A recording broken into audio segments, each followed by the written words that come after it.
Ndi musanyufu nnyo okulaba nga King Saha atuuse ku buwanguzi buno. Yeyo omwana omu gwe twatandika naye. Namusangedde makindi ng'atambuza ebigere nga yenna atuuyanye. Yalina akayimba. Walina akayimba kyo wasangira ku mubalaka. Sigino wali okubya sigino. Kali kasigino kali kayimba ki? Bajjo. Tambulira mu concept. Kutafaayo. Tuwulira abantu amazima. Actually, King Saha namusanga funa twali tutambuza bigere bayina.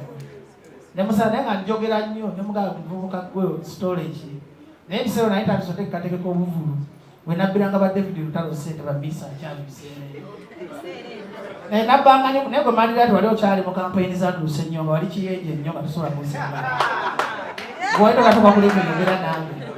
Mudange ng'asanga Saha kakukwatagana era mu likodi King Saha muyimbi gwe nasooka okufuna emmotoka mu bulamu bwange bayidawo. On a serious note. Twakola muli wana nagenda nali mwavu nesanga omusajja amuyita Big Zone bamuyita Lukundo Medad. Nemugamba gula lonchi y'omwana oyo. Kasina sente naye nga njagala okutegeka Saha. Munaye Big Zone nanzikiririzaamu. Ne tukola lonchi sente ze twakwata ffenna twagwa eddalu. Kubaza atwema nosoloza pa twakola twakutegekawa lonchi yasooka ya mulirwana. Twali ku Labonita nejjula abantu ne baddayo. Ne tugenda eruweero lwalina nnaku ya Idi. Big Zone musajja mukopi ne yagamba Bajjo Saha mufunyeemu kwate emmotoka. Naye Saha lwaki wafuna opayi.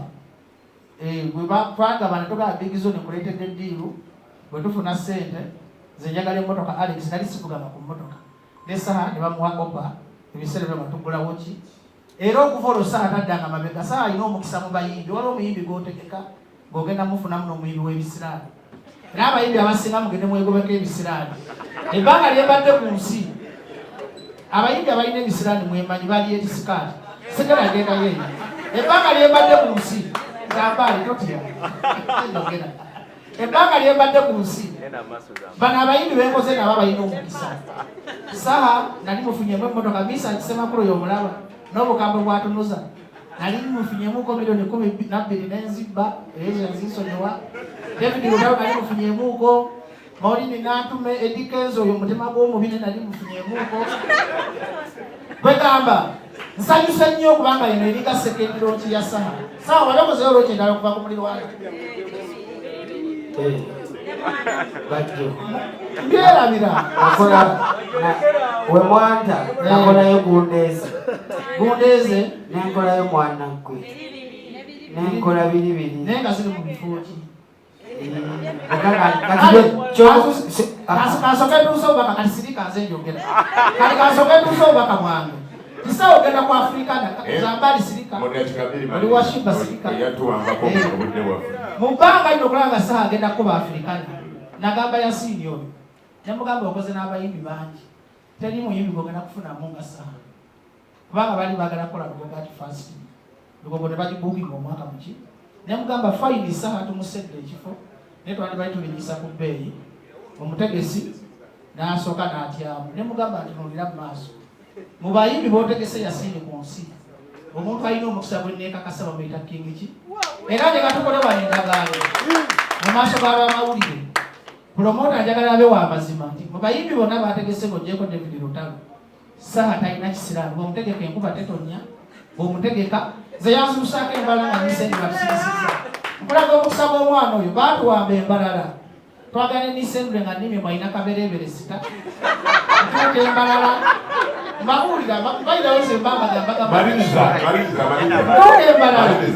Kabereebere yafuuka ki? Kabereebere. Ne tutuuka n'ez'ebima ne zitubula. Ne boogera olunyankole mubulirise. Ne boogera olunyankole okutukwata. Saha n'angamba Bajjo olaba abasajja bano mu ddakiika 3 bona bwanga oli abagala kusiba dukoboka ekikomera. Saha nkwebaza amaaso g'abamawulire abangi kikunakukiza watolose embalala n'akomawo e Kampala ne bataasiba nga kabereebere. Osambayo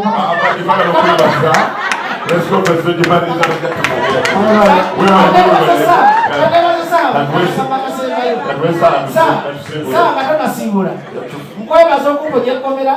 Kubanga abasinga abasinga mulina obuzibu ng'abapromota babbi. Agamba tunamugonda tegeka Saha ne Nisendule. Natuka nga Nisendule walume emikono Ye nawe okkiriza nti obabba. Ati bibasibasi gusa omuyimbi olwaleero ntudde wano kulwa munnange yasinike secretary general wa promoter mu Uganda yonna abegatta mu kibiina kya Tupa. Abtex atera kusituka ate asituka eri omuntu oyo w'empisa atali wa mpisa ekimutuukako abagenda kukiraba. Olwaleero nzize ku concert ya King Saha njogera on behalf of my mukwano gwange Yasinike ategese concert eno. Abatamanyi Yasinike ye promoter omupya aleesa amaanyi mu music industry. Yasinike yani yategeka kyalenga mujjukira bulungi ye Busaabala tayagala nnyo butaala ono gwaba Maulana Dwayne omuntu wakubeereyo mu undercover yensonga lwaki ansindise nga president we mubeererewo ye yategeka kabisi ka Ndagala David Lutalo gwe twatandika naye amasaza aga 2015 ge twaggalamu enambole tumuggalawo nambole ntegeeza ki nti promoter ayagala kyakola tayagala nnyo ssente nga batazaagala asinga kukulembeza nnyo ekintu kyakutteko. Era omuntu omuwanguzi abeera nga Yasinike omanya ddiro otekeko ekivulu okitegeseewa okikoze ne baani. Era yensonga lwaki temulabawo wano naye abateekeddwa okubeerawo abakugu n'abatanzi fesi ya n'abatanzi nalulumbiwa kuno bw'omulaba nga waali Zambaali nga waali omanya nti abantu bagenda kujula. Wenjogerera tables nategeddeko konti basigaddewo mbale ekigambo ekituufu kuseebwa n'oku Africana nga 8 King Saha bakutadde abantu bafunda ekigambo ekituufu naye tewali kyakukola abaana Afrika banagenda awalala. Concert eno tugenda kulaba concert ndowooza concert ziri bbiri ebiseera ebyo mu Zaakayo. Concert ya Zaakayo yali yakubaawo naye olw'okuba abapromota abakiri emabega baali bakiboggwe concert eyo netugibuuka kati tugenda kufuna concert bbiri ebiseera ebyo mu Zaakayo tukubire mu bali. Ekigambo ekituufu King Saha y'omu ku bayimbi be tulina abatono abayimba yemuntu asobola okuyimba akapeera concert neggwa nga tuli bidongo n'ogenda ekanga omakidde. Era ennaku z'omwezi 8 abantu abayimba nga King Saha mu Uganda wano batono. Sijja kwogera mannya kubanga concert ya King Saha naye kyenjagala okubabuulira nti concert eno egenda kubeera yabyafaayo. Yasinike kyemumanyiiko nti tatya losi ayagala nnyo erinnya okusinga kyakola. Ye muntu ateeka asinga kufa ku abantu banandaba batya stage nnungi amataala malungi abantu genda kulanga bulungi nga omuwala wabe yalanga kyalenga ne kabisi ka Ndagala ate aŋŋambye nti eno agenda kukubisamu emirundi ebyo. Yaŋŋambyeko bukosa tabadde okusinziira ku baakagula tebo speed gye bazigulirako nga yalagitwala kololo ne mugamba eba nsobi ekabeere wano efike ate tukole ekyafaayo nga bwe tuze tulikola. Obufunze engeri gye siri mwogezi wa mukolo ngenda kuva waggulu nga mbagamba nti nga 8 ebiseera ebyo mu Zaakayo concert za mirundi 2 yakola posta yakola ensobi Zaakayo akalira agenda kukawulira.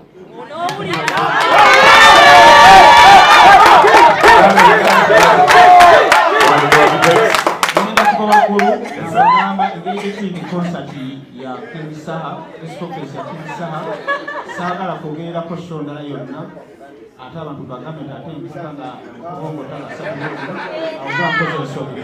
King Saha nga 8 tubeerewo wano naye tiketi zigwawo lwa buwoomi. Ndi wano lwakuba ntalina discipline abatalina discipline bamaliriza ne badda mu bwengula. Okay, missing and you love your treasure. Kansabe.